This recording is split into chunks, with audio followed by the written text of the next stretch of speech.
Hey everyone, and welcome back to the Firefighters podcast, where we seek to develop, inspire, and motivate the world of the emergency services operator through a series of wide-ranging conversations. Now, before we go any further, just hit that rate, follow, or subscribe button on whatever platform you're listening to. It's a key performance indicator for us and helps us reach even more people. Now, here's what we've got for you today.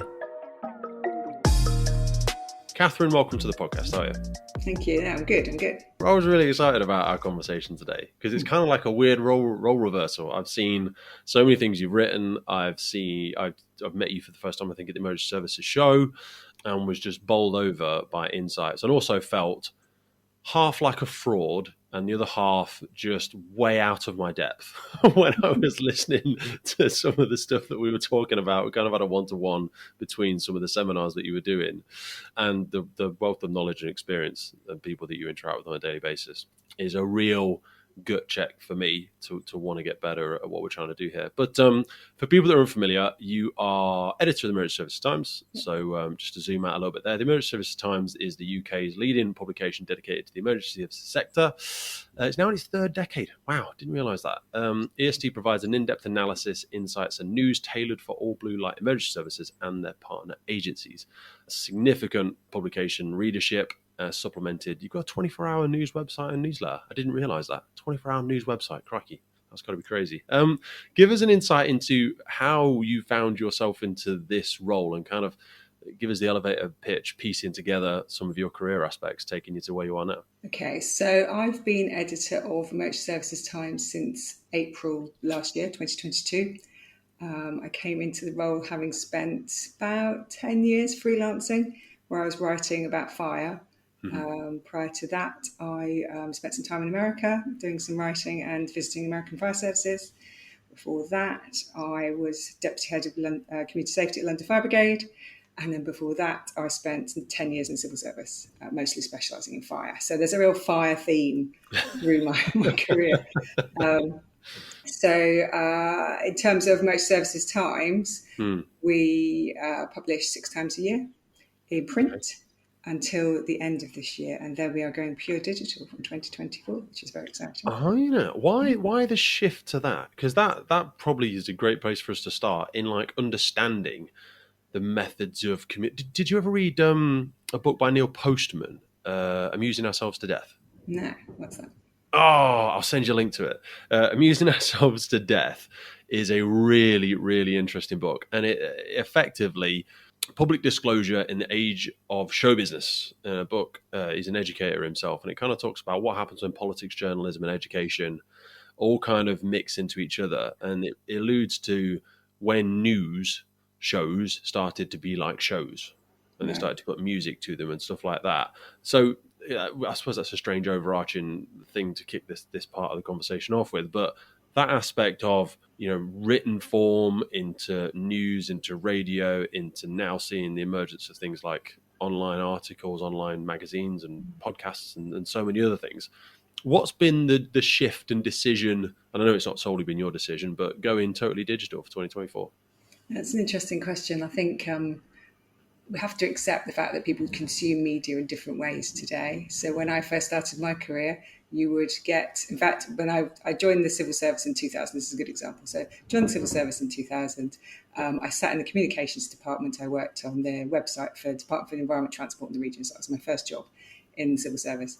And every day, a copy of the Evening Standard would appear on my desk, but not just one, 4 editions. So the newspaper, they would deliver the first edition, the third edition, the fourth edition, and the West End Final every day onto my desk and on the desk of everybody in the press office.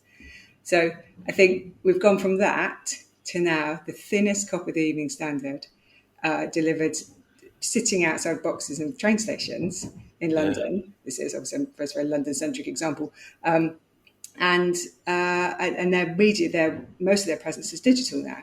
So over that 23-year period, you can see the change in how we consume our media. So we were literally getting clippings every day in a big file like this of all the newsprint. Nothing digital, nothing web-based. It's all digital. And today, people are on their phones, you know, as we all are, sitting there with them on the train. Nobody's reading a newspaper anymore, except for me. I'm still reading the Guardian newspaper. I think it's an example of demonstrating how consumer habits have changed and how we consume media. And I think for all media outlets, whatever they are, trade or national or anything really, is to consider you have to be where your readers are. And if your readers are digital, then you need to be in that space. You need to be on their phone. You need to be on their iPad. You need to be in their ears when they're listening in the car, on the tube, because people are always sitting with headphones and they're all listening to podcasts and webinars and all these sorts of things. So I think it makes sense to kind of think, well, actually, if people aren't in our space now, or if there's less of them, then really we should probably move our resources to where the interest is. And so that's a very hard decision for Motor Services Times, and in particular for David Holden and David Brown, who are the owners of Broden Media, who published the magazine originally, now owned by 19 Group from about 3 or 4 years ago. It's a big decision for them to move from print. David set that magazine up 20 years ago. And so they always say to remain current and remain on topic, though, you have to kill a lot of babies, which sounds a horrible term. But what I mean is things that you are it's a comedic term. They said to be a successful comedian, you've got to kill a lot of babies, because something you think is hilarious, or something you think is really interesting, or something you're so passionate about and you love so much, if it is no longer applicable, if it's no longer relevant, if it's not as useful in its current form, it's got to evolve, or you've got to sacrifice it and then take the 7 pieces from the shattered glass and remake the new thing. Because it's not people saying this isn't interesting, it's saying how I would like to digest it, or how I'd like to accept it or intake it, So that's, and I know it sounds like a horrible term, but when people say quick kill a lot of babies, something that you've started, like for David, and go, look, this needs to evolve. Do you remember the Blockbuster to Netflix analogy, when they had the opportunity to buy Netflix in its infancy and they turned it down? I think they turned it down 3 times. And then Blockbuster 3-4 years later was just closed. And now YouTube is the biggest TV channel in the world, isn't it? It's another analogy for it. So I think it's the same for a publisher like us, that we have to move with the times. It's not the end by any means. It's just the next phase. It's the next stage of our journey of communicating with people across the emergency services. And I'm quite excited about it. I think there's plenty of new ways we can communicate with people using our website in much more imaginative, innovative ways, and definitely getting into that more kind of audio and video space as well. So yeah, and I think it's a great new thing, great new opportunity for us. I think you're better positioned than most people in the sector. You've got that respect, you've got that authenticity, you've got that longevity. It's just that humility aspect, which you're demonstrating in a big move like this. But for people to be able to get over themselves and go, you know what? People do want to hear from this. They want to hear from the people in the sector. They want to be informed. They want to be at the tip of the sword of the knowledge and the innovation and blah, blah, blah, blah, blah. But we need to get over ourselves and go, this is going to change. You know what I mean? We need to change. So props, to you guys and girls for making that shift, because it's huge. This episode of the podcast is brought to you by Gore-Tex Professional Fabrics. Now, we all know the working environment of a firefighter is filled with challenges. We face serious risks on the job, such as heat exhaustion, burns, physical and mental stress, and we frequently come into contact with high levels of toxic chemicals. Now, I have been wearing Gore-Tex for nearly 2 decades on the front line, working in hostile environments, tackling challenging incidents from firefighting to water incidents and in urban search and rescue environments. Gore-Tex have a well-earned reputation for protecting professionals in the fire and emergency services through their family of highly innovative, waterproof, breathable moisture barriers that exceeds global performance standards and are trusted worldwide. Gore-Tex, going further together.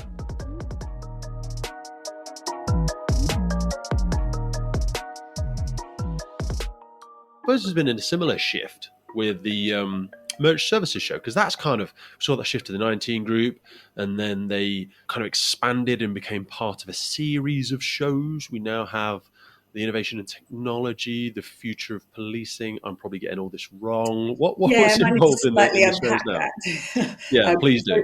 So we have the Emergency Services show. And then the innovation for this year was to extract the technology elements from it and put those into their own hall, recognising, again, a bit like the conversation we just had about media, recognising what people are doing, how people are working, and the huge strength of technology to support services. So by having them in a separate hall, all combined, you get the kind of synergy of bringing everybody together, and it allows it to just expand and grow. And it was really, really, really good this year, and it will definitely grow next year. Lots we've learned from it. And just bringing more people together. In terms of policing, so we had a policing theatre in there, but we're still looking at how we organise all of the floor plan. So that's still early days for that. But certainly, Emerging Technology Show is here to stay.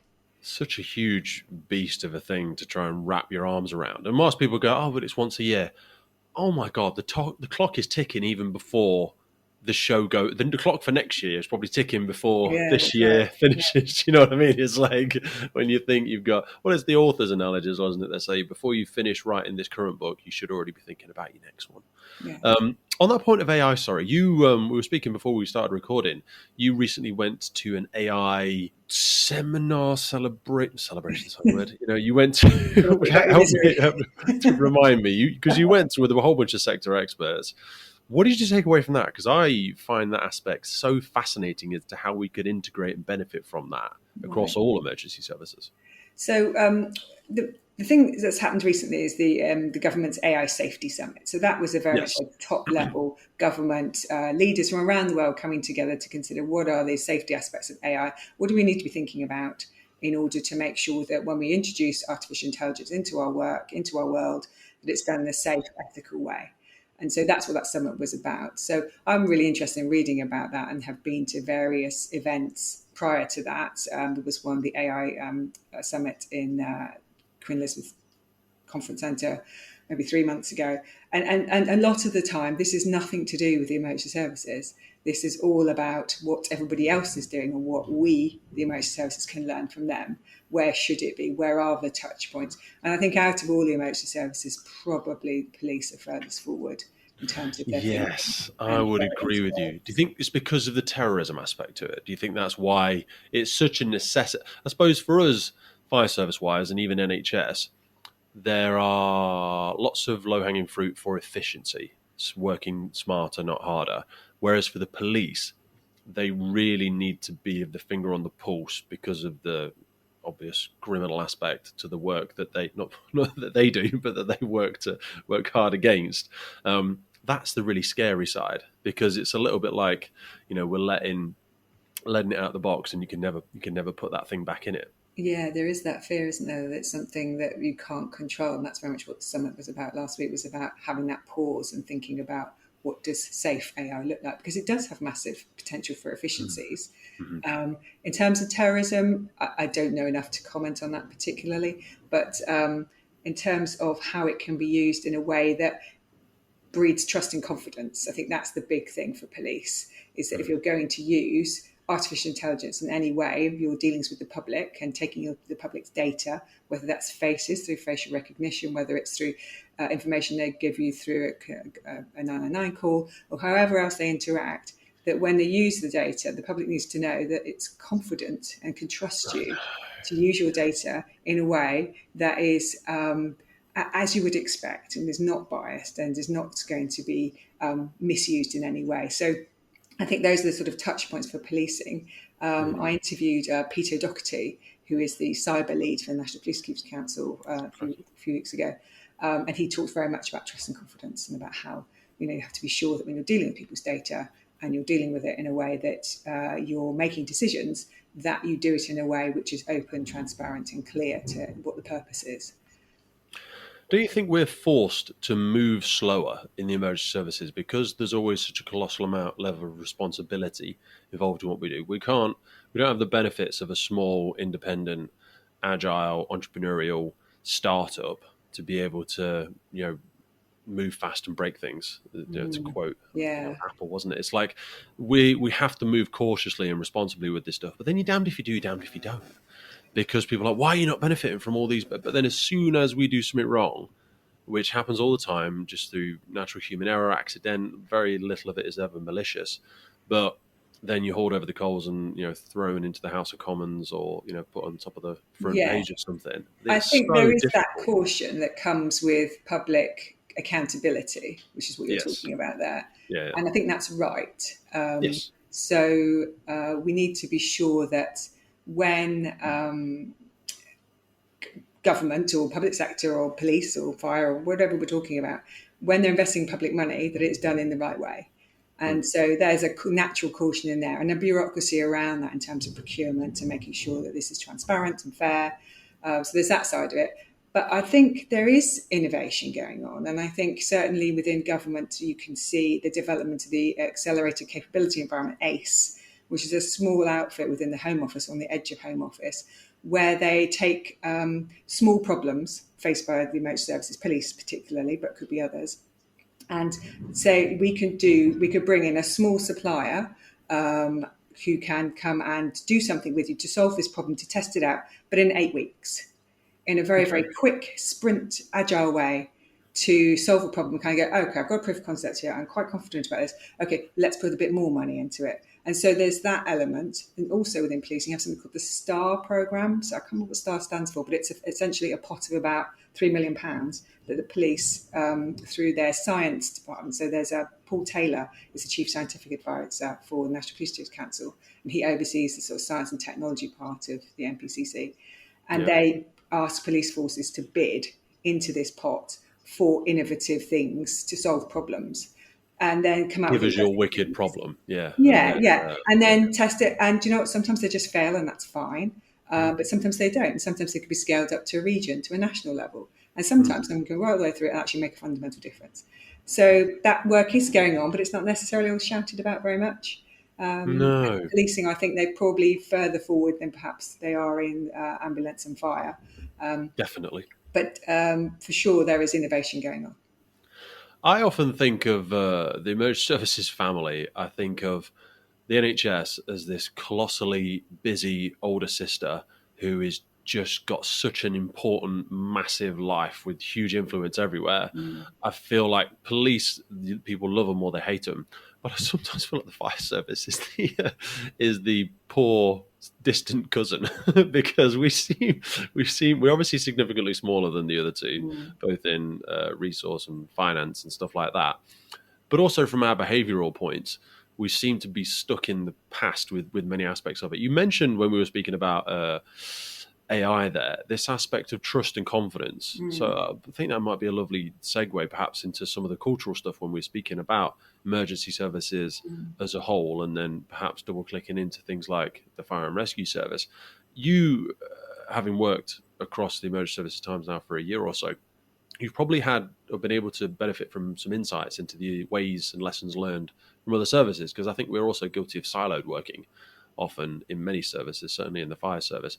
And we struggle to, it appears on the surface and reading reports, we struggle to develop cultures at the pace that society would like us to, and I think would make for the healthiest working environments. What's been your experiences in those conversations across different services?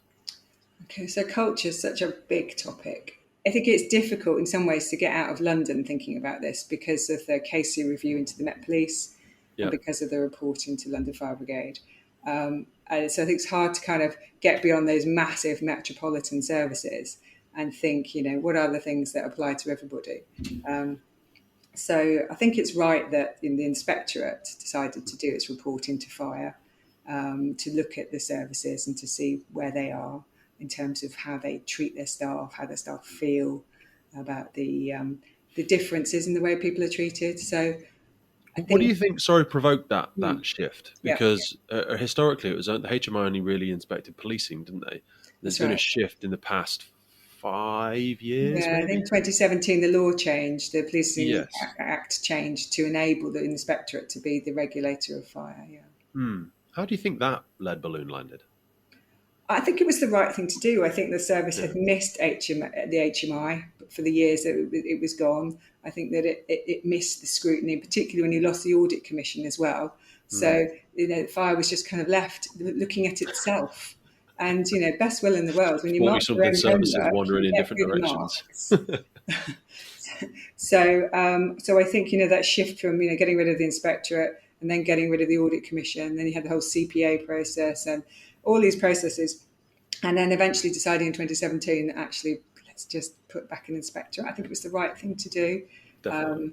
I know there's not necessarily agreement across the piece about how well it works, depending on who you talk to. But from my perspective, it's good to have scrutiny and to look at it and shine those spotlights. The cultural spotlight was the right thing to do at the right time, for sure. Do you think it is leading to changes? Because there's been many recommendations. I think in a recent post, you actually credited Merseyside for making some Yeah, their inspection went shifts. really well. They got outstanding on about 3 or 4 different areas, which is unusual. Because I remember when the inspections first happened to Five, Lancashire was the only one to get an outstanding, and it was on values and culture. It was in that key space. Ah, why do you think that was? At the time, Yeah. um, I What do think, you think they're doing well that we could learn from? oh, well, you're asking me something about Lancashire from years ago, which I'm not I sure I can know, remember the it might not be detail the of. case now. And they've had a change of leadership from there as well. So Justin Johnson's the chief now, whereas that report came just on the cusp of the leadership change. Mhm. But certainly, I think, when the inspectors go in, they're looking to see what is the story that people are telling us. Is it consistent? And clearly, there was a consistent story there about what the values were of that organisation, and they had embedded them through whatever techniques they'd used. So hopefully, what's happened is that, and in fact, I do know that lots of services went to Lancashire and said, "Please tell us how you do this." They wanted to learn. And so that's good to hear that. And I suspect that happens in other spaces as well, but maybe in a quiet way. People just want to learn quietly and take that back to the ranch and look over time to make those changes. From the time that you spent in the US, what are there any significant differences you see in culture, pride for first responders from commenting and writing and documenting the work that you were doing over there, visiting different fire services, fire stations, versus, for example, obviously you spent some time in London Fire Brigade before that, and a number of years freelancing across the UK. So the time in America, so I was there for 3 years. And in Okay. that time, I spent some time with the fire department in New York. I went to Detroit, Philadelphia, and Baltimore, I think. Yes. So a few, the big services. And the big difference, of course, is that the metropolitan services are funded reasonably well. And then there's a vast number of volunteer fire departments. It's got, the proportions are quite different to how they are here. I suppose one thing I really noticed in the States was on the PPE, their names on the back. Yeah, yeah, Yeah. So there's a real yeah. pride in your name and your ladder or whatever your bit of this Isn't that service. nice though? I like And that. it's nice. It is nice, and you do see a lot of boot waving on the side of roads, or people trying to get money. So then the volunteer departments, because they're not funded, so they have to try and raise their money to get the Yeah. funding. But I mean, the most stark example, I think, in terms of difference between the US and the UK at that time was in Detroit, for sure. Detroit had been through a terrible, terrible time in terms of the city shrinking. So it was huge. You think of Motor City, so there's Yeah, millions and yeah. millions of people. And over time, it has shrunk and shrunk and shrunk. And so basically what you got left with these entire neighbourhoods empty. And they're all, basically, the buildings have just been set on fire. So they'd go to a fire and it'd just be this empty building just going up fire, on fire, all over the place. And so they have a real problem with that. And so imagine as a service, if that's all you're going to, is basically to deal with the fact that these empty buildings, so they're on fire because people they're not being looked after, they're just got spotters in. And then you're driving on streets where there's no street lights because they turn the lights off because no money's paid for Oh my lights. God. There's potholes in the road, and you're driving fire trucks which are 10 years out of date, have held together with sticking plaster. So it's a real eye opener for me to go to a city which was basically bankrupt, and how its public services were able to deal with it, because the base of income for the tax income has shrunk so much they couldn't pay for their basic services. So 10 years on, I'm hoping that has improved. I haven't looked at it recently, but that was a real eye-opener in terms of culture. They really, really, really wanted to do the job, but they just didn't have the money to do it. And I think we've had a little bit of that here in terms of austerity and how that impacts services and how they're able to deliver what they want to deliver, but if the budget isn't there, then they get cuts. You get cuts in the back office, you get cuts in terms of number of firefighters over time. So that makes a difference when there's not enough money to go around. I think that is very on point for where we are currently, especially given all the very much needed, but I'm sure many who are writing the checks would say inappropriately timed. But again, a pay rise is never appropriately timed if you're the one paying the pay rise.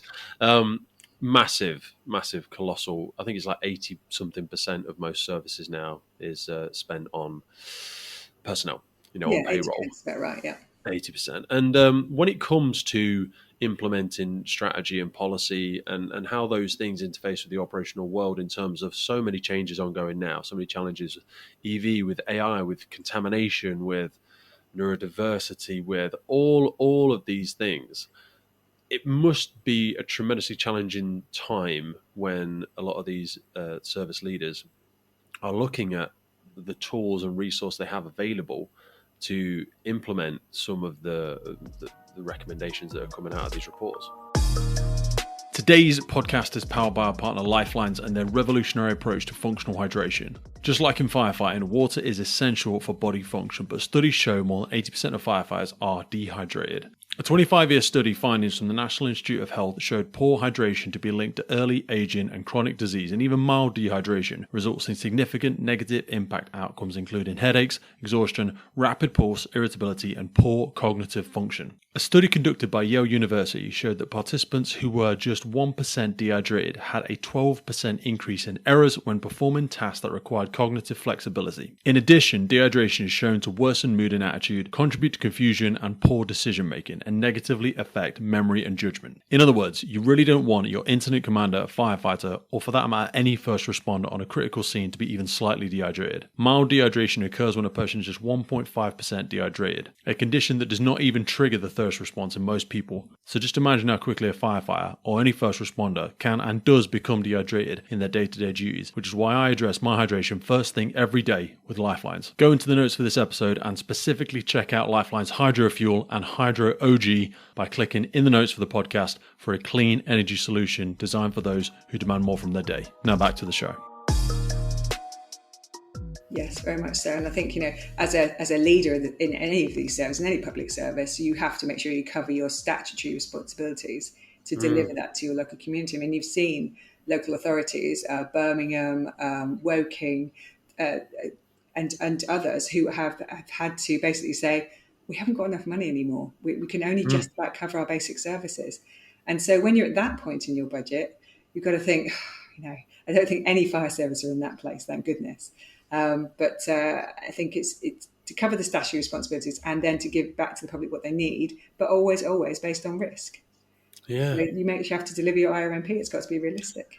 Makes me think that things like fire investigation or rope rescue, things like that, things that don't sit within our statutory responsibility, still play a big role in a lot of services today. I am surprised that we haven't started to see those things being cut from a lot of services, even though water issues and rope incidents seem to be on the rise. Certainly water incidents do across the UK, but those things inherently are not statutory requirements of the fire service.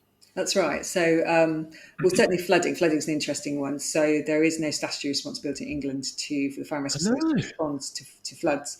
And spend millions on resource, though. The Fire Brigade Union has just published its Firefighters Manifesto last week, and there was a big march in London for it.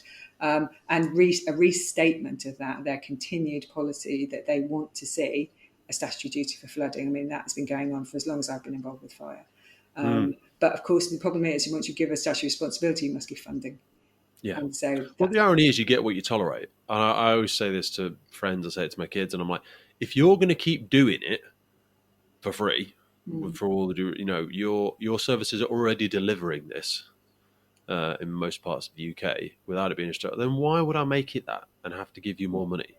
The unfortunate, and I'm not suggesting this is what we should do, but people's services need to put a stake in the ground and say, we're not doing it anymore. Not doing it anymore. Can't afford it. But that's such a bold call. And someone ultimately is always the problem with ours is you can't just pack up shop and say, you know what, end of business. We're gonna go and do something else. We're gonna knock this on the head. And ultimately, when we are unable to do things or unable to deliver parts of our services and roles that traditionally we've been able to, the people that often pay the cost of the society and the community. Yeah. And that's the same for police and NHS, really, which makes it a really difficult sector to work in, I think. Yes, you're right. I think if you stop doing the things that people are used to seeing and you don't have a good reason and a good story behind it all to keep your public interested and you're public on your side, and it's a very difficult dilemma for any leader and any certainly on the union side as well. I don't say this is an easy problem to solve, but simply to point out that it has been resurrected through the Firefighters Manifesto. It's interesting to see that. How have you found the shift from freelance into doing what you're doing now, into editing? You know, sort of stepping, I don't want to say stepping up, but stepping into a role like this, where you're supporting editing, you know, being the architect of something so big. And I'm not pretending you do it all by yourself by any stretch of the imagination, but the Emergency Services Times, it's astounding how packed full of information the website and the magazines are. How have you found that shift? I've really enjoyed it, actually. It's been really interesting going from a time when I worked with Andrew Lynch at Fire Magazine, where he and I would have a chat, and I go, oh, well, I'm going to go to this thing and I'm going to write about this stuff, and here it is, and just deliver to a deadline, and then magically it appears in the magazine. So that was lovely. But now what I have is the beauty of these, you know, we'll talk about the print issue because that's what we're still doing, of being able to say, okay, so I've got this issue, I've got a forward look which says, you know, I'm going to have, so for instance, December, it's resilience and health. So two big topics. And I'm going to dig around and I'm going to find people who are doing interesting stuff in those areas. And then I approach them and I say, would you like to write for us? I've got this topic looks really good, or can you repurpose something that you've done over here? And you just sort of throw loads of ideas out, and then, you know, 70% of them come back as copy, which you can then edit. That's pretty good. Yeah, it's not a bad return, that, actually. I mean, we have to remember it's a bloody good return. For most people, they enjoy the process of being published. So for them, that's quite a nice. It's the kind of thing, you know, you send to your mum. Okay, go, look, mum. Yeah, it's like a knowledge flex a little bit, isn't it? And not like you're boasting, but it's a strange thing we have, and I've had this with guests and stuff before. People are like, oh, I don't really think I'm that interested, or I'm not really that knowledgeable. I said, yeah, you don't think you are, because you've been there for the last 20, 30 years, learning it all. It's so everyday to you.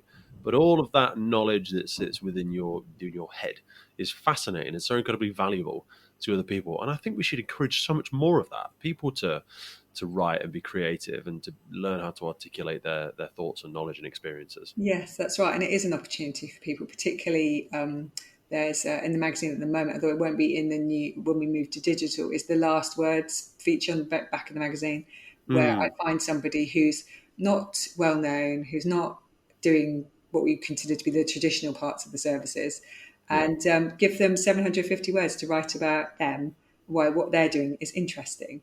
And these little stories, and mostly from young people, mostly people at the beginnings of their careers, who can write in quite an authentic, kind of passionate way, which is very different to the style of the rest of the magazine. And that's been lovely, really nice having that, to give people that little space to do it. And also changing the people section, where before it would always be, you know, Chief so-and-so is me from here to there. Yeah. And Chief so-and-so is me from here to there. And it was always a bunch of white blokes. So now I've changed all of that because we've got feedback from our readers that basically said, I don't want to read all of that. Some of it's interesting, but please stop telling us that. So I've switched it around, and now I dig around and find the interesting people who've won an award or who've done something brave or who have written something interesting or whatever, and put them together on a page. You kind of go, here are the people of the emergency services doing interesting things.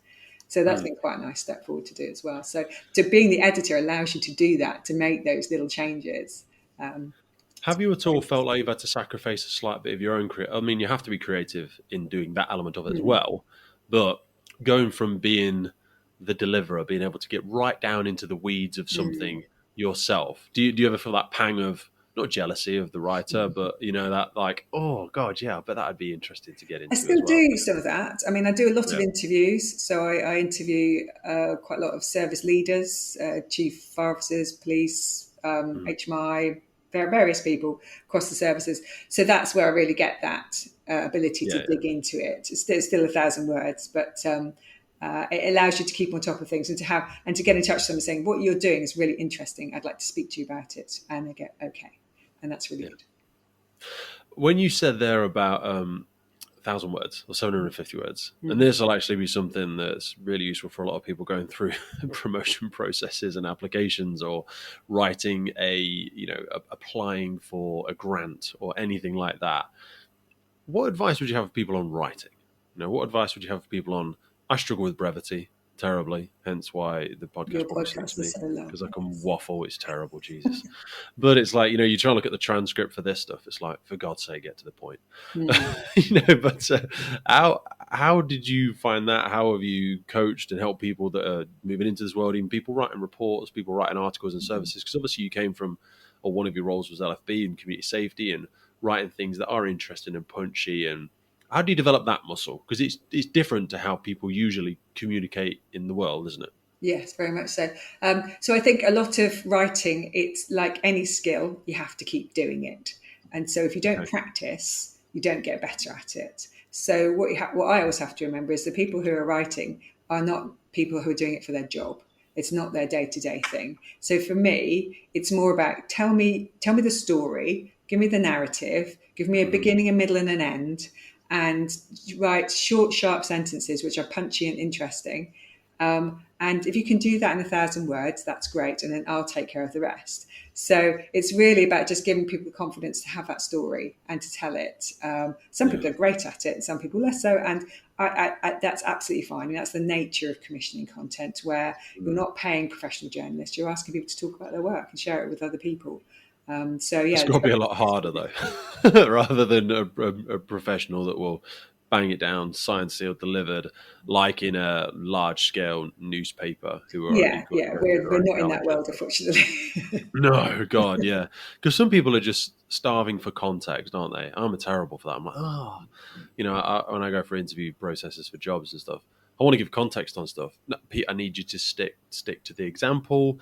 Just let's move on. And I'm like, Yeah, I'm you don't want terrible. to be too formulaic in the sense that you don't want to lose the sense of the authenticity of the experience of the person writing. That's always nice to feel their style coming through. So it's not sort of really getting rid of everything and taking all the style out. You want to keep that, but the message has to come through, the story has to come through, and that's what you're sort of wrestling with.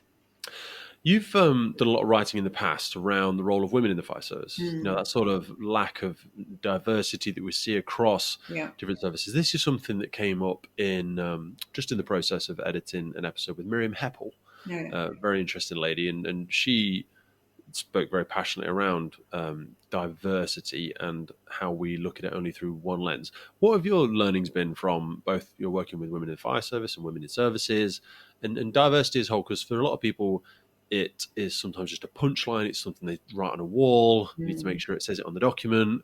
What does it mean to you, and what do you think it means to people in the services and the different, I suppose, the ways they interpret it? Yeah, so I think there's a few bits to that. The first is my own lived experience in terms of whenever I go anywhere, any service thing, I can guarantee there will be no queue for the ladies. So that's how few women are in the world that I work in. So that's not a bad thing from that point of view. But and I still, after all these years, I'm still kind of like, I come home and go, oh, there are no women there. And I could count them. I could see them around the room going, there's 6 in this, there's 100 men. And so there's that kind of a feeling about it. And then if you ask me why that matters, it matters because you need diverse voices, you need diverse thinking to come up with good solutions. If everybody's got the same lived experience, if everybody is the same and has that same thought process, then you're always going to get the same answer. But actually what you need is some diversity of thought. And that's not necessarily about being a woman, but it's about your lived experience, where you've come from, your background, your ethnicity. There's a whole range of things. If you bring all of that, then you're going to get a much richer solution to whatever you're trying to achieve. So I think that for me is fundamentally what's beneath all of that. I sort of keep a regular count on how many chief fire officers are women, for example. It ebbs and flows, and I think it's about 6 at the moment out of That's dropped a little bit, hasn't it? 50 odd. So it's just, I think at one point it peaked at 8, possibly 9. Yeah. And so I find it deeply depressing. But then I think about what's coming through services in terms of the number of women coming through a sort of a group manager, area manager, up through those senior roles. And there are women coming through, but because there's so few of them coming at the bottom of the pipeline, as it were, it'll take generations for it to be normal, for there to be plenty of women coming through and plenty of competition to get to the roles at the higher levels. So it's great in the last 30 years we've seen a swing in empowering women in the workplace and unlocking doors to certain opportunities and things like that. But I've read a number of things that almost seem to vilify the individual who wants to be a family person, even if it's just a stay-at-home mom or a stay-at-home dad. And this whole girl boss analogy seems to have made that look as though they're failing as a person, like they have an obligation. Like if you're a woman in fire service now, or even a woman in police or anywhere really. In fact, not the same in the NHS. And we'll talk about that in a second. But certainly in fire and police, it's like you have an obligation to go for it. You should be pushing for we say top, like as though, I know it's a Christmas tree pyramid hierarchical style structure that we have in our services, but for some people that's not a desire. Men and women, it's not a desire. Many men want to be career firefighters. Do you think there's been any kind of pressure put on women that it has to be, you should be developing, you need to be promoted? I think it's so important that support is available to them, but I worry that we might over-index on it. Possibly. I think what we need is a working environment where people can get to where they want to be with the support in place, and to get rid of the barriers. So if the barriers are, you need support with childcare, or if you need some time out in order to be with your children when they're very, very young, and then come back into the workplace and not be penalised for that, then that should be there. Then, roles that allow people to work flexibly, roles that allow people to be able to perhaps on a Friday go and have their half day with their child because they want to go to assembly, whether you're a man or a woman, these equally apply. So I think there's something about being flexible employers to give people the best grounds on which to say, yes, I'm confident now that I'd like to try for a promotion, or actually, no, I don't. I've had all of these opportunities, and actually, no, I'm comfortable at this level. So I think it's about choice and getting rid of the barriers and making the workplace work for everybody. Not necessarily pushing people, but saying, we'll give you the opportunities and we'll help you, because everybody should have a chance to go forward, regardless of whether they've had children, haven't had children, what age they are.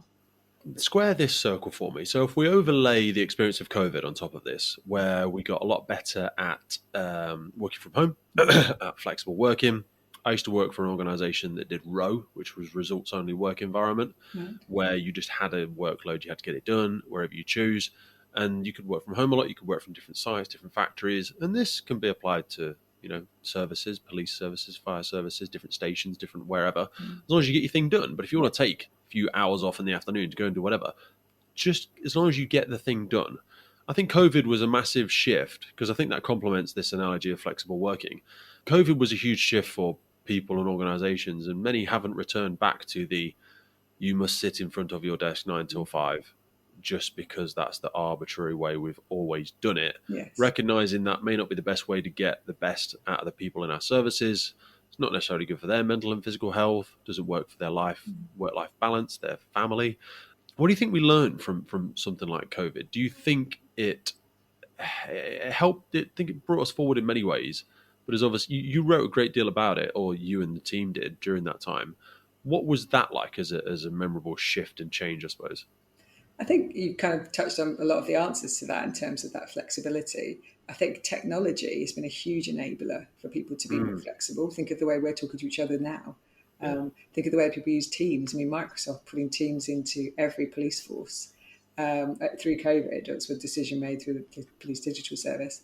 And it's been a massive shift for people to be able to.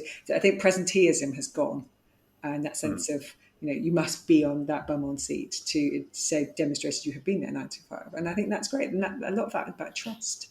COVID has sort of shifted the nature of the relationship between the manager and the worker, in inverted commas, to allow people to be trusted to do the job. Isn't there a cultural cost to that as well, though? Because sometimes, quite often, when we are pack animals, we like to be together. Yeah, we like to. Yeah. So that's striking that balance. If you were to design a work system, if you had a big, the ST's is probably different, because a lot of you probably do work remotely, and that trust is probably a very empowering one. Obviously, on stations, a lot of first responders, again, fire, police, energy, they have to be there. Yes. They have to actually do the thing. And that does make up a large percentage of that organisation, but it doesn't mean we have to sheep dip everyone and tar them all with that same dictatorial brush that's the way we have to work.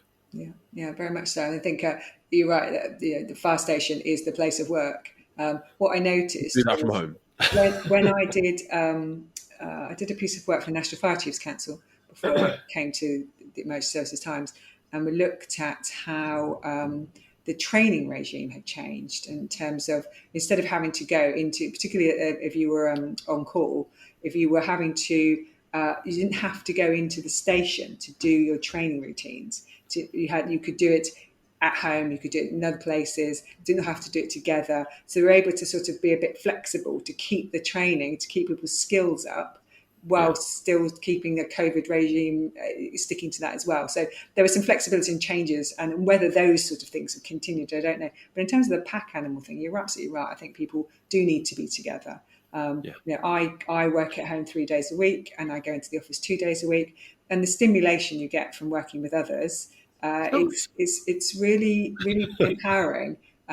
It can, it's good to be able to kind of go, well, I can do my work, which is good in a noisy environment here, but actually if I want to be quiet. You do feel less efficient. I do. I can get twice as much done at home than I can do when I'm in the office. Yeah, but I bet you hanker after that human contact after a little while. I do. Of course I do. I love it. That's why I end up spending hours of my day talking to people anyway, because I just that we like viscerally, we need that. We need that oxytocin, that that there's endorphins, that dopamine, that exchange, don't we? And that works equally as well in terms of the emergency services show. So the environment, that sense of bringing people together, it's very much the ethos. So the chief executive of 19 Group is called Peter Jones, and he talks a lot about bringing people together, bringing those ideas, and when people meet, that's where you get that stimulation, that innovation, the thinking and the chatting and the networking, the learning.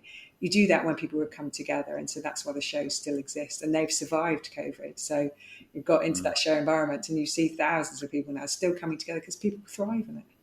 That was a narrow gap to fit through. To survive through that was incredible, because the events world suffered tremendously. Events, restaurants, entertainment really took a huge brunt of the punch of COVID, and so many of them will never be seen again, unfortunately. So it's a real privilege and great pleasure of mine to be able to continue to attend it each year. I find it fascinating. When we're looking at notable shifts, we've done a couple of episodes recently around wildfires, around climate. Again, this is something that you've probably done a tremendous amount more reading than myself on. Talk to me about some of the impacts that you've seen, heard, and spoke to individuals about when it comes to that aspect and its influence on the emergency services. Yeah, so I think probably best demonstrated through a visit I did recently. I went to Horsham Fire Station in West Sussex, where they've just opened their first fire station in 50 years, I think it was, on a brownfield site next to a housing development. And they had employed all of these sort of sustainable principles in the building. It's in the building of so it's a training centre and a fire station all in one place. And so, for example, from the simple things to having electric charging points outside, to using solar panels. That's one of my big frustrations. I've got 2 electric vehicles, and for the life of me, I can't seem to get you just got to have an appetite for it, haven't you? Because all the infrastructure is already there. The larger, wider sector has done a lot of this legwork for us. We just need to find a way to implement these types of things, because it could just be a credit card system. You could just take it off my payslip. I'm not saying these things are easy, but all the tools are there. Yeah. And it'd be a great box tick. When you talk about that, box ticking is not what it's all about, I know, but for you to be able to say, we support all of our workers with the ability for them to charge their EV vehicles. And so that's easy. When you're building something new, you can build that in at the beginning. So you can think about all the green things I've just mentioned, and there are many, many more. But I also just wanted to say at Horsham that they've thought through the use of the decom principles in terms of how they manage contaminants through the building to keep people safe. So they've integrated sustainability and looking after the workforce in terms of contaminants in the same building in this brand new design. So it's interesting to see that happen. It's unusual. There's not many new fire stations that are being built, but it was a good example. But on that point about electric charging, that's really interesting. So lots of estates now, fire police and ambulance estates, are looking to see how are they going to be able to charge these vehicles when more and more of their vehicles are becoming electric or hybrids and sometimes for pure electric. Very old buildings with not great wiring in them. So what they're looking at, so potentially is what you get a lot of the time is an overlap of police, fire and ambulance estates. So you'll have in an area, all three of them near each other, but do all three of them need to have this investment? So it's like taking these kind of collaborative approaches to charging so that you make the best of the estates and get involved with the local authorities. So it's not just a pure fire, police or ambulance problem. These are cross problems that need to have these sort of joined up solutions, and starting to see some of that coming through now. Yeah.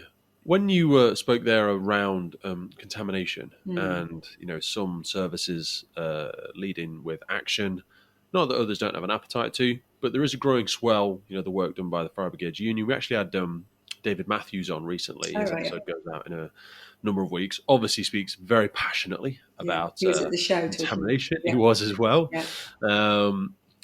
Contamination, PFAS, long-term effects. We had John Lord and a couple of others on. How were you seeing the shift from the murmurings and the ad hoc evidence now growing into a tidal wave of something must be done? You must show that you have a solution to this, because there's a big culture of court cases, litigation, people suing people in America. This stuff is heading down the pipe towards chief fire officers, but also chiefs of police and NHS and heart teams and paramedics, all of these people that are exposed to this sort of stuff. What are you seeing in the way of conversation around contamination now? Yeah, so it's interesting you mentioned John Lord. So John, I went to a seminar that he ran last year at Cranfield University where he talked all about the contaminants. He's doing another one in March, isn't he, next year? He is, yes. So he's very much on the non-local authority fire service side, so the people working in defence, in aviation. Other environments, yes, aviation and so forth. So he's very keen about getting the messages out beyond the local authorities. And then you have the decon campaign with the FBU and the work of Professor Anna Steck. So you've got these people working to change the culture, to change the mindset, but not just at a leadership level, but at an operational level, so that behaviour, a lot of this is about behaviour change. So changing the way you think about your uniform, thinking about how your PPE is contaminated, and then how that drags through the environment. So the Horsham fire station takes that, kind of says basically you can't take it beyond a certain room. You've got to take it off. You've got to have a shower. You've got to move. So you go red, green, red or amber green to get to the clean world. So I think it feels to me that this is a language that's just developing and a behaviour that's developing with leadership. All of those things coming together, you're going to get massive improvement. And that's how you get change. Do you think it's going... I think financial is going to be one of the big barriers for some of the equipment and building shifts, because you're absolutely right. There is a large percentage of this can be picked up from the behavioural shift. But what we tend to see, a lot of that echoes the work of the union. A lot of that is focused on behavioural at the minute. The work, for example, David Matthews and others are speaking about is around PPE, around fire engine. I was speaking to a few stations in Scotland recently. Some of them haven't even got running water. Do you know what I mean? So when we're talking about these glorious new fire stations and, we're going to shower in the hour and we're going to have a decon area at one end of the base and then a different area, and it's going to decon the whole fire engine. They haven't got flipping running water in some of their stations. And I wonder how applicable this is going to be. I wonder the cost of it. I wonder the PPE challenges. There's so many sides to this cube of decontamination. Because if people did take ownership themselves and say, well, I'm simply not going to wear that thing again, or I'm going to wave this report in my line manager's face and say, no, I need 4 sets of fire kit, or I refuse to wear that thing because this evidence shows that even though you've had it washed 3 times, you've only removed 17% of the contaminants. I feel like we've got to pick up the pace of this. But again, we're so limited by financial sometimes.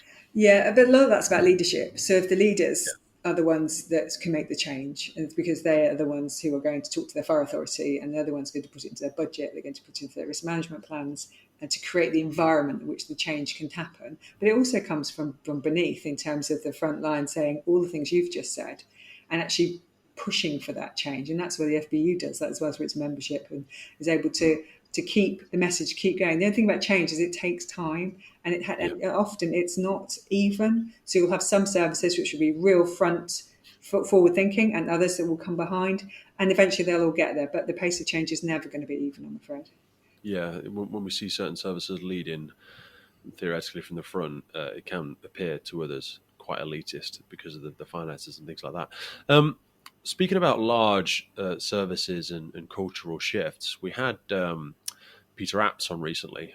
He had a very insightful, provocative to some, very interesting book about Grenfell. Yes. We are seeing the latter phases of the reports coming out now. How have you seen that unfold? Because you've done a heck of a lot of work on it, as of the rest of the team, trying to document and inform the stages and trying to unpick the information. Because, in all honesty, some of the initial reports that came out weren't very digestible. They're very heavy. And the problem with the first element of the report being focused on the operational response kind of set a tone for the rest of the inquiry, in that it positioned the failure of the emergency services at the front and centre. And I feel, probably biasedly, that we never really managed to move past that in terms of how the news was displayed. Whereas Peter Apps's book obviously points a lot at the responsibility of the organisations that allowed these failings to perpetuate for so long. What's your feelings about it now? I'm not really looking back on it because it's not yet finished, but it's quite some time that's passed. Yeah, that's right. I mean, it's 2017, so it was 6.5 years in. Crazy. And it is one of those moments where I think most people would say to you, what were you doing when you saw that? Yeah. It's kind of like that moment, and I remember it myself. So, yes, I have written a lot about it. I spent a lot of time at the inquiry in phase 1, not so much in phase 2. And I think what's interesting for me is the media around this, in terms of when I first went to the inquiry, when it first started, you go into the media room and it'd be full of national journalists who knew nothing about fire, absolutely nothing. And they'd be asking, there would be FBU people there, and they would be asking them questions about, what does this mean? What does this mean? What does this mean? Sort of a world of acronyms and language and context, which nobody understood, because quite frankly, the only time we saw fire in a newspaper, it was so rare that I'd actually go, oh my God, there's something in the newspaper about fire. And I'd tip it out, or I'd take a picture of it, and I'd send it online. And then suddenly everything was about fire, and everybody was interested in fire. So to that extent, the media has kind of digested and learnt a lot about the fire world through the lens of the inquiry. And so, of course, if you learn through one medium, you take one view. And so I think for many people reading the other end of that, which is the stories, they get that view of fire. And fire is so much richer and has so much of a deeper background that it felt unfair to me that's how people saw fire, was through the lens of Grenfell. Yeah. So we had the Grenfell, and then obviously we almost fell straight after that into some of the cultural review stuff, and it just felt like kicking someone when they were down, even though a lot of the cultural stuff needed to have its time and needed to be presented and does need to have a great shift. I worry about the morale that is currently present across some eco fire and rescue services. I think we are going through a unique time where we're doing so much recruitment, so the potential to shift that storyline and morale, and the huge changeover in promotions and chief fire officers and so on and so forth. What do you think morale looks like for the coming few years, I suppose? Yeah. I don't spend a great deal of time on the front line, so it's hard for me to make judgments about that. But the people that I do talk to, either through the magazine or on the edges of events and things, are that the point you make there about young people coming in, I think that is going to make a big difference. When I've spoken to a few, particularly women coming into the service in their 20s, and you talk to them about the service, it's like they don't really recognise what you're talking about. For them, it's this job. They're doing well. They're interested. They're confident, and it feels almost like they don't know or recognise the history or think about culture in the way that perhaps we do, because we're older and we've seen more of it. So I think actually that's quite refreshing that they're so positive and confident about their careers and why they're going to be there. The other thing, of course, is those young people will probably not spend 30 years as a firefighter. And so I think No, that really affects short morale, careers now. because if you have someone coming in for, say, 10 years, then they've brought something with them and they go with their firefighting career somewhere else. And so you don't have that 30-year career stuck in one place, maybe even on one watch for all that time on one fire station. So those cultural issues that we've had as a result of perhaps people being together in one place for too long and creating cultures which were not acceptable to others, that will start to go. And that feels quite positive to me. How much as well do you think the shift into things like direct entry, we spoke earlier about diversity of thought as well. I'm really excited about that. And I Did you think talk to that Dawn is... about that when you had her on? I've not watched that. I've not listened to that one. Yeah. Dawn obviously was one of the not only just early adopters, but early products of something like direct entry. And she spoke very passionately about it. But I'm really excited to see how this is accepted when this first batch, for want of a better description, I think they started this year, didn't they? Yes, Begin to go through their development. We've had a few of them come and speak to the podcast and start listening in and send us messages and a few little weird things like that. There really is such a rich and eclectic background that these people are coming from. Yes. How do you think that's going to help us manifest some of these changes that we need to see? I share your excitement about this. I think direct entry is a great thing to do. I suspect it's not the first time it's been tried, but it's interesting. It's a national scheme with many services. I think maybe I could say about 12. I'm not sure the number's quite right. People who are trying it out and bringing people in. I've said to Dawn, I think, about having a regular feature in EST about, let's hear the story. Let's have the diaries. Let's hear what happens. Because obviously everybody has their ups and downs when they start a new job. There is all that. It's the same issues you start any job. You've got to work out, well, what am I coming into? What do I need to learn? How do I need to adjust what I do? Because I've got my experience, they've got their experience. How do we bring these together to get where we need to be? So, in that sense, I'm very positive about it, but I'm also not naive. I don't think that, not everybody's going to be accepting of the fact that you haven't had 20 years to get to the fire station, be the station manager, and had all those incidents to draw on that experience. So getting that balance. You need to have strong champions and some strong support mechanisms in place. Otherwise, there will be, and I can see them now already, not that they've happened already, but I can see them end up happening. Some people might get fed to the wolves if we're not very careful. Yeah, and that's really, again, it goes back to that leadership again. So the people who have brought them in at this level from another organisation have clearly seen skills and aptitude that will make them good station managers. So let's let them grow, give them the circumstances which to do that. And when it doesn't work properly and things aren't working right, then deal with it to move it on. Because what we don't want is a whole load of failure kind of go, oh, well, that didn't work. Let's not do that again. Let's be positive. Yeah, because I think of it like a sports game when I think of things like that. You only need a couple of bad tackles, and the whole war, like a war, but the whole thing can shift and it just gets bowled over. You just need to recognise a few failures, a few missteps, a few people that weren't supported or managed correctly, but let's not throw the baby out of the bathwater, because I think there's a tremendous amount of positive. And also when people hear direct entry, they think, oh, what? Sally from Sainsbury's, who's been on the shop floor for 2 weeks, you're going to come and be a stay? No, really, it's a very ridiculous and salacious way to think about it. I really think that people should start learning a little bit more about these individuals, and like if something like the diaries in the Emergency Services Times is one example, because some of them have got some really fascinating careers, from very similar sectors as well. To be honest, I think I've seen people from the RF, from the military. Some people from high-level private business who have got some really, really interesting career experiences that would make them real assets to the emergency services. Yeah, exactly. It goes back to that point you talked about earlier in terms of, why do you need women and a diverse range of people in your service? We need diverse experience, and if you can bring them in at that sort of middle management, or come out to principal officer level, then you can, again, inject into your organisation a diversity of thought to get better outcomes. We just need to make sure that they're coached, they're mentored, that they have the support mechanisms to allow them to thrive and succeed. I want to be respectful of your time, but I wanted to ask you about the upcoming election. and the effects that has on the emergency services. Now, I know all of us were limited by our knowledge and experience in this, but I'm extraordinarily inexperienced in knowing the effects of elections on fire and rescue services. Is something I definitely want to increase my knowledge on.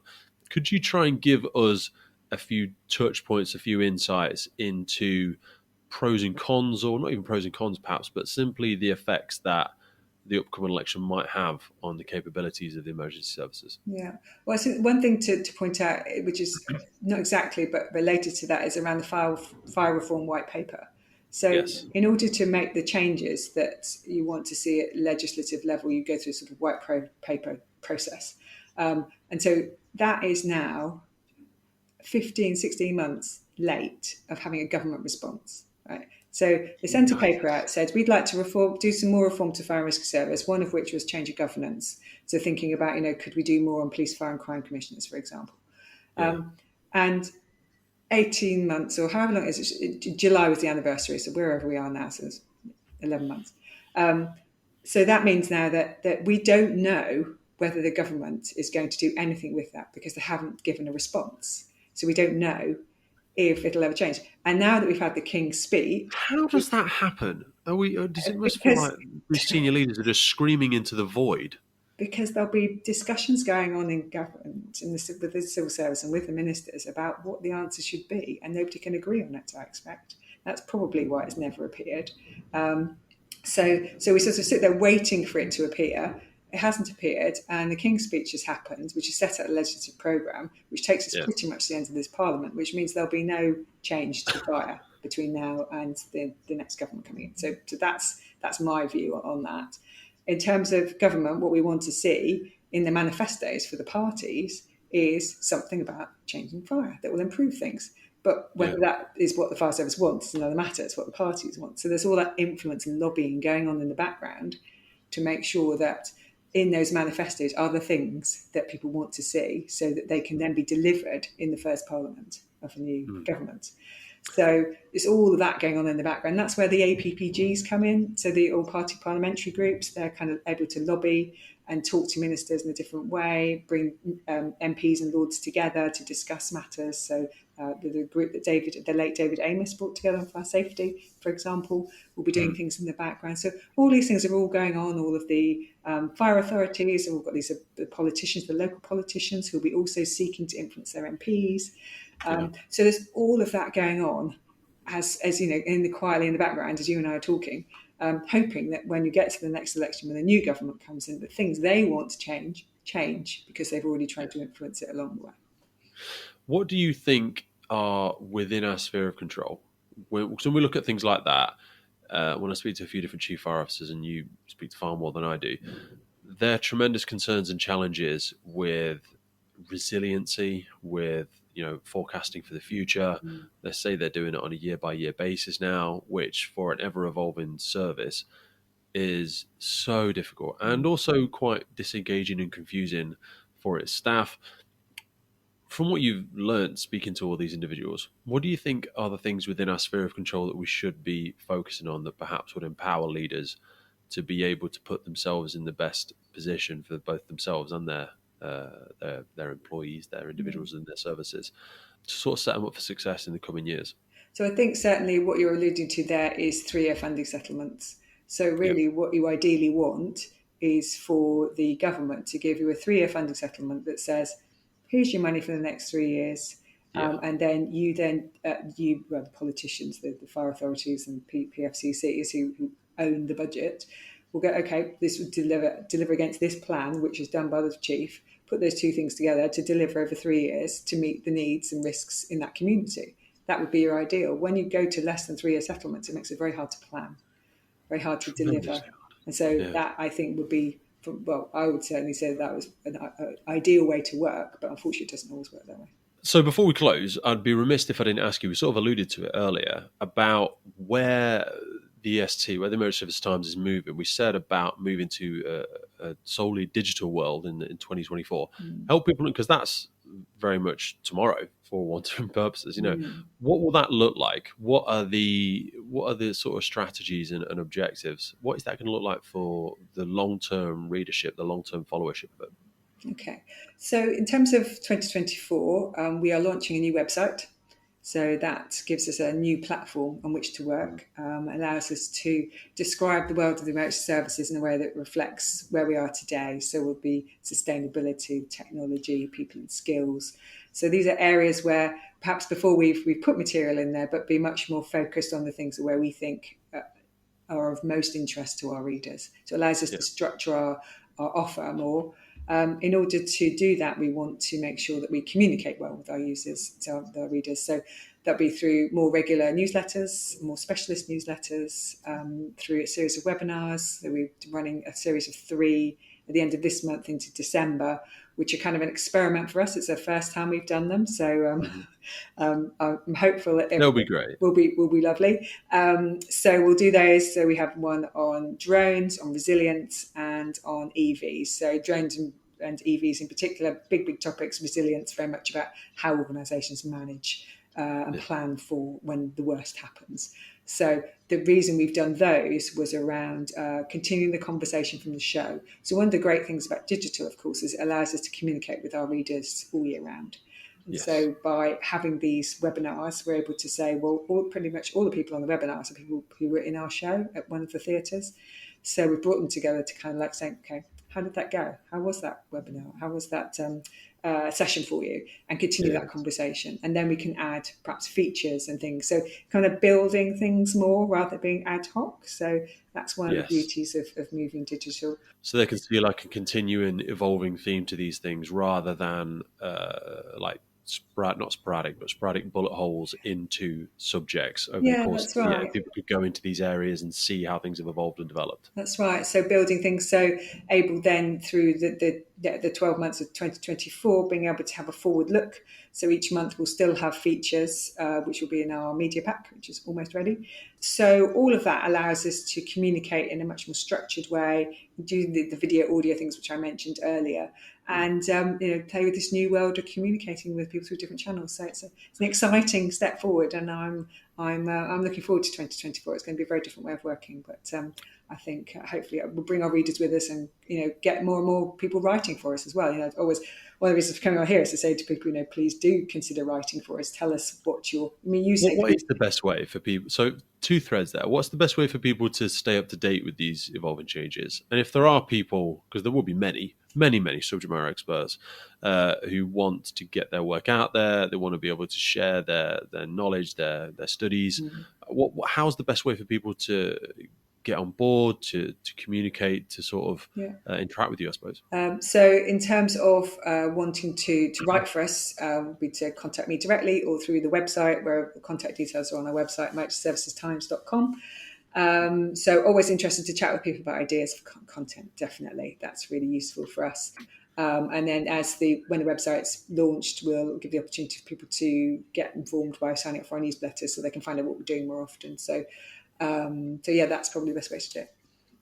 Beautiful. So just for people's understanding who are listening to the end now, if you go in the notes for this podcast just below, you'll see a link to the website. That's the contact me area. You can also sign up for the EST newsletter. We'll put that as a separate link.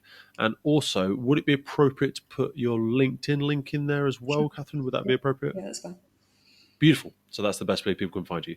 Catherine, thanks so much for your time today. I really, really appreciate it. I think it would be surprising for people to be seeing us interacting, but I've long said, and we said it actually when we came on today, my level of preparedness is nowhere near. I don't see what we do as in any way direct competition.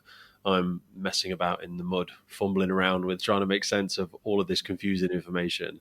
And I do often take so many suggestions and guests and whatnot from the emergency services time. So I would strongly encourage people to go over and take a look.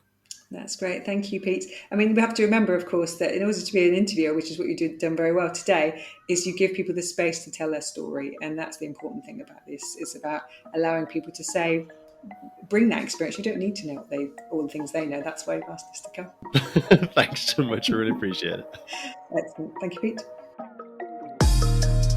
The Firefighters podcast was created to recognize, acknowledge, inspire, and hopefully even motivate these incredible individuals who have chosen to be part of the first responder community. Our driving purpose is to create a legacy resource for the current and future generations of firefighters and first responders. We get some incredible feedback from listeners and guests, and as the podcast grows, our desire to create longevity and sustainability means that we are asking for the support of our listeners. If you want to support the podcast, if you want to get discounts to our merchandise, hoodies, clothing, coins, patches, tallies, and also access to all of the incredible documents that get shared with us from our podcast guests and sector leaders, then please head over to our Patreon page, and for just £3 a month, you can support the future of the podcast. Please finally hit that follow, subscribe, or rate button on the platform you're listening, and wherever you are in the world, please support your emergency services responders, and thank you for listening.